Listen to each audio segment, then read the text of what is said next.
Clona tu voz y úsala en nuevos videos con Vision Story. ¿Quieres usar tu propia voz en tus videos? Aprende a crear una voz clonada reutilizable a partir de una grabación tuya o que tengas permiso para usar. Abre AI Video y haz clic en clonar junto a la voz actual. Puedes grabar una muestra breve aquí o subir un archivo. Para obtener el mayor parecido, sube entre 1 y 2 minutos de voz limpia.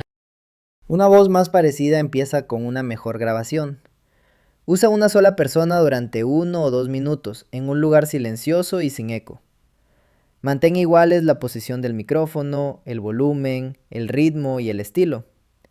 Pro incluye 10 espacios de clonación, Advanced 20 y Ultra 50. Elimina las voces que no uses para liberar un espacio. Para este tutorial usamos una muestra limpia en español generada para la demostración. Arrástrala al área de carga, revisa la forma de onda y conserva la sección más limpia. Nombra la voz tutorial Voice-ES para reconocer su idioma en la biblioteca. Haz clic en Clonar ahora. Vision Story detecta el idioma y analiza la voz automáticamente. Cuando termina el proceso, asigna español a la voz clonada, sin que tengas que elegir el idioma. Escúchala antes de usarla. Comprueba la identidad, el acento, el ritmo y cualquier artefacto no deseado. Buenos días. El clima está genial hoy, con un...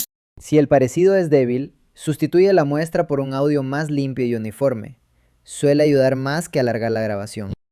Haz clic en la voz para seleccionarla, escribe un texto breve y escucha el resultado. Tu voz clonada en español ya está lista para textos compatibles. Hola, esta es mi voz clonada en español. Clona tu voz ahora y haz que tu próximo video suene como tú.